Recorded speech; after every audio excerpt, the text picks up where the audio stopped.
នៅក្នុងដៃខ្ញុំនេះគឺជា computer Lenovo ThinkPad L490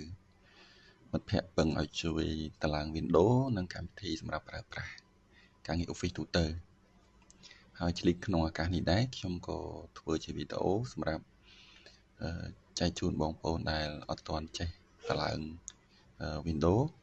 ហើយសម្រាប់បងប្អូនដែលចេះតម្លើងរួចហើយអាចអូសដំឡើងបានហើយបងប្អូនដែលចាប់អារម្មណ៍ចង់ចេះពីការតឡើង Windows ពីដំណាក់កាលដំបូងរហូតដល់បញ្ចប់អាចទស្សនាវីដេអូនេះបានបាទអញ្ចឹងដើម្បីធ្វើការតឡើង Windows បានយើងត្រូវការ USB flash មួយណាដែលមានទំហំចាប់ពី 4G ឡើងទៅហើយនៅក្នុងដៃខ្ញុំនេះគឺជា USB flash ដែលមានទំហំ 8G ណាហើយមួយទៀតគឺ computer សម្រាប់ធ្វើការតម្លើង Windows ចូលទៅក្នុង flash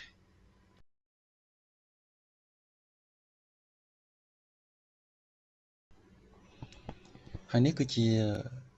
USB ដែលខ្ញុំបានដោតចូលទៅក្នុង computer ហើយអ្វីដែលយើងត្រូវការគឺ source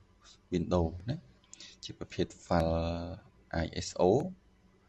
ហើយ file នេះគឺយើងអាច download បានពីក្នុង website របស់ Microsoft អញ្ចឹងដើម្បី download គឺយើងចូលទៅកាន់ Google Chrome យើង search ពាក្យថា Windows 11 download យើងចុចលើពាក្យហ្នឹងមកបន្ទាប់មកយើងចូលទៅកាន់ link download Windows 11របស់ Microsoft យើងអូសមកក្រោមតិចមកយើងនឹងឃើញពាក្យថា download Windows 11 disk image ISO អញ្ចឹងប្រភេទ file ដែលយើង download គឺជាប្រភេទ file ISO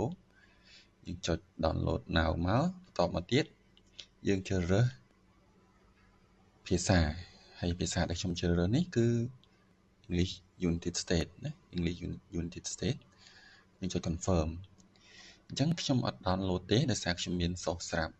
ណាអញ្ចឹងខ្ញុំប្រើ source នេះសម្រាប់តម្លើងហើយអ្វីយើងត្រូវការបន្តមកទៀតនោះគឺកម្មវិធីសម្រាប់ធ្វើការដំឡើង Windows ចូលទៅក្នុង Flash អញ្ចឹងដើម្បីបានកម្មវិធី review នេះគឺយើងចូលទៅកាន់ Google Chrome យើងវាយពាក្យថា review download តោះមកយើងចុចទៅលើ website link website official របស់ review មកយើងអូសមកក្រោមតោះមកខ្ញុំចុច download review សម្រាប់ Windows version 64 bit ណាបាទយើងចុច download បាច់មក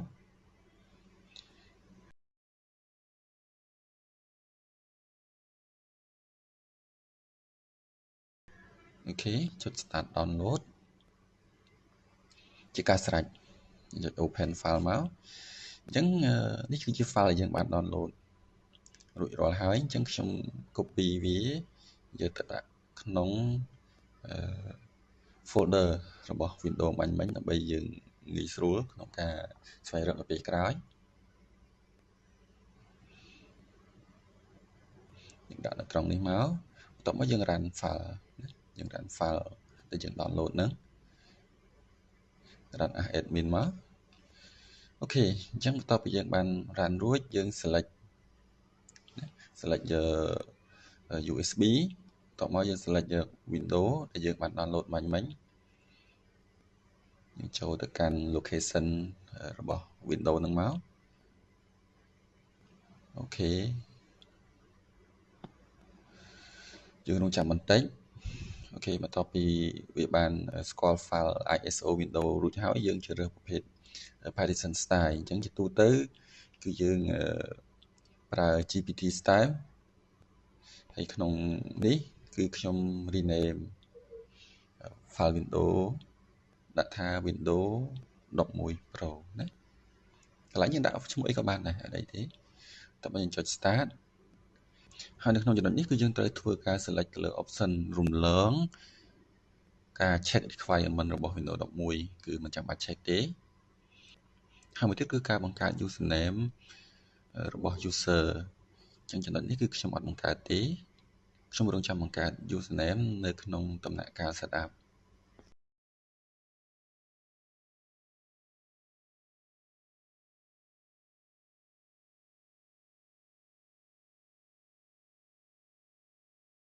តោះមកយើងចុច OK មក OK ទៀតយើងត្រូវធ្វើការរងចាំរហូតដល់ដំណើរការនៃការ transfer file ISO នេះចូលទៅក្នុង flash រហូតដល់ចប់អញ្ចឹងដំណើរការនេះអាចនឹងមានរយៈពេលរៀងយូរបន្តិចណា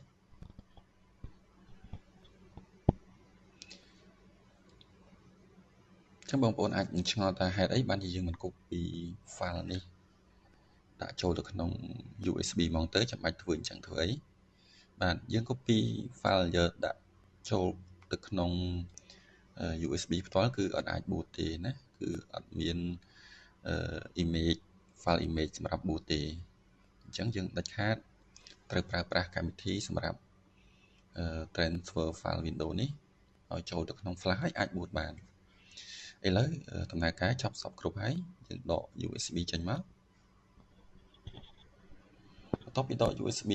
យកមកយើងដោតចូលទៅក្នុងកុំព្យូទ័រថ្មីរបស់យើងកុំព្យូទ័រដែលយើងត្រូវការតឡើងនេះយើងដោតហើយយើងចុចបើកមកអញ្ចឹងដើម្បីចូលទៅកាន់ boot option យើងចុច power ហើយយើងចុច S12 ណានឹងជាទូទៅកុំព្យូទ័រគឺភាគច្រើនគឺប្រើ S12 សម្រាប់ចូល boot option កុំព្យូទ័រខ្លះ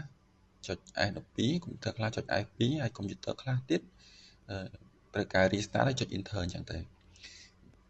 អញ្ចឹងសម្រាប់កុំព្យូទ័រនេះខ្ញុំចូលមកកាន់ boot menu ហើយយើងឃើញ USB ដែលយើងបានដោតឈ្មោះ7 flash មិញនេះបាទយើង select យក7 flash USB ហ្នឹងមកចុច enter ទៅអញ្ចឹងកុំព្យូទ័រនឹងរៀបboot image ពីក្នុង flash ហើយយើងធ្វើការរងចាំឲ្យកុំព្យូទ័រធ្វើការដំណើរការ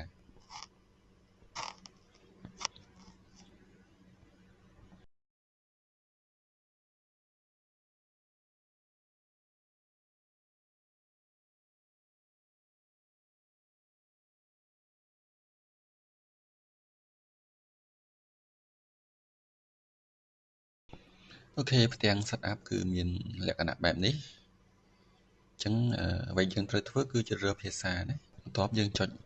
next ចុច install now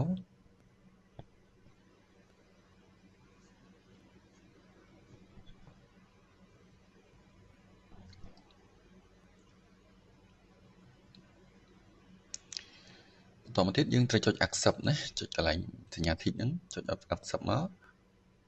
ចុច next អញ្ចឹងនៅក្នុងជម្រើសពីរនេះគឺយើងត្រូវការឈូស Windows ណាតឡើង Windows អញ្ចឹងយើងយកជម្រើស custom ខាងក្រោមហើយត្រង់ចំណុចនេះគឺយើងត្រូវធ្វើការបែងចែកត្រាយអញ្ចឹងត្រាយដែលបែងចែកមកស្រាប់នេះគឺអត់មានត្រាយ D ទេគឺមានតែត្រាយ C មួយទេអញ្ចឹងដើម្បីទុកដាក់ឯកសារគឺខ្ញុំត្រូវបែងចែកត្រាយ D មួយទៀតអញ្ចឹង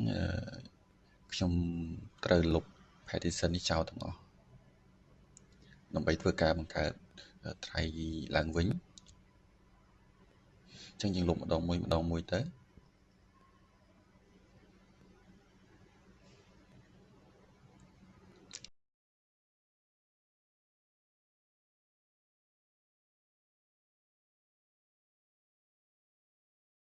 នៅក្នុង hard disk នេះដែរគឺមានទំហំ 240G ណាបាទ 240G អញ្ចឹងខ្ញុំបែងចែកដាក់ត្រាយ C 100G ហើយ140ទៀតគឺទុកសម្រាប់ត្រាយ D ដាក់ឯកសារអញ្ចឹងដើម្បីបង្កើតត្រាយ C ដែលមានទំហំ 100G គឺយើងត្រូវវាយលេខក្នុងប្រអប់នេះដាក់ចំនួន 102,400 MB ហើយយើងចុច apply មកខ្ញុំដាក់ចំនួននេះដោយសារក្នុង 1G គឺមាន1024 MB ហើយចំពោះត្រាយ D គឺសល់ប្រហែលខ្ញុំបង្កើតត្រាយ D ទាំងអស់អញ្ចឹងខ្ញុំ format ត្រាយ D ឲ្យហើយ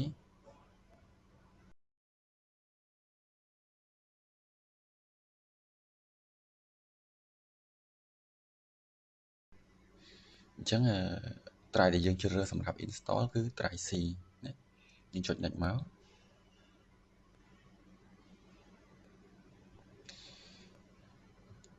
អញ្ចឹង setup វានឹងដំណើរការ copy ទិន្នន័យចូលមកក្នុង try C ណាអញ្ចឹងរងចាំណាយើងរងចាំរហូតដល់ដំណើរការរៀបចំ file នេះចប់សពគ្រប់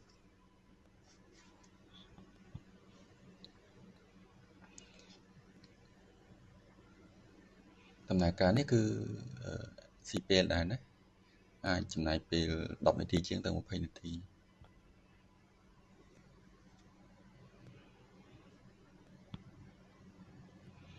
អញ្ចឹងនៅពេលដែលទិន្នន័យត្រូវបាន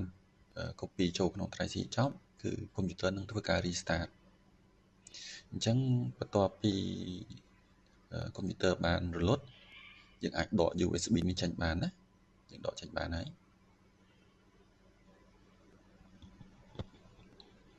computer នឹងធ្វើការបើកឡើងវិញដោយខ្លួនឯងហើយវានឹងធ្វើការ process ទិន្នន័យទៅតាមដំណាក់កាលនីមួយៗណាយើងអត់ចាំបាច់ចុចអីទេដំណាក់កាលនេះយើងគ្រាន់តែធ្វើការអង្គុយរង់ចាំណាបាទរង់ចាំ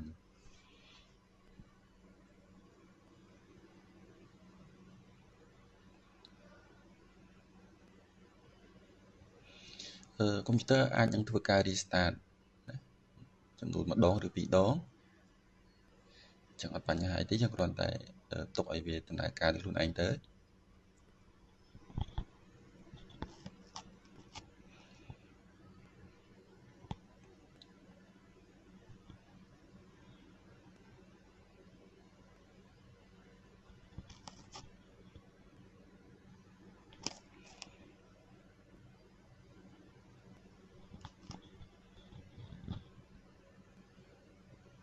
ចឹងមកដល់ត្រង់ចំណុចនេះគឺយើងជ្រើសរើសប្រទេសឬមួយក៏តំបន់ណា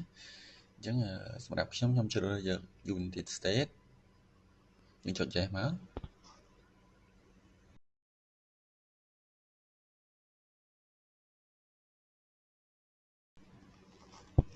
keyboard យើងយក US ដូចគ្នាបន្ទាប់មកយើងចុច layout នេះយើងចុច skip ទៅហើយសម្រាប់ចំណុចនេះខ្ញុំយកការ set up offline អញ្ចឹងយើងអត់ច្បាច់ប្រើអ៊ីនធឺណិតទេហើយចំណុចនេះយើងចុច skip មកណាហើយអ្វីយើងត្រូវធ្វើបន្ទាប់គឺបង្កើត username សម្រាប់អ្នកប្រើប្រាស់ណាអញ្ចឹងខ្ញុំដាក់ឈ្មោះរបស់ម្ចាស់កុំព្យូទ័រនេះ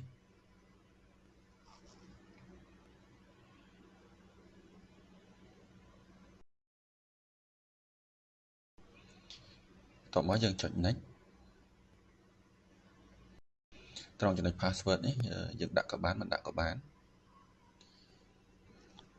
អូខេរងចាំបន្តិចទៅកុំព្យូទ័រនឹងរៀបចំ user សម្រាប់ប្រើប្រាស់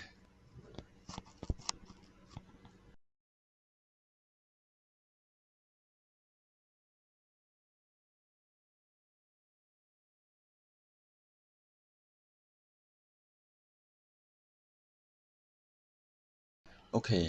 ដំណើរការនៃការស្ដាប់ចប់សពគ្រប់ចឹងបងប្អូនអាចសាកល្បងតាមវិធីនេះបានអរគុណច្រើន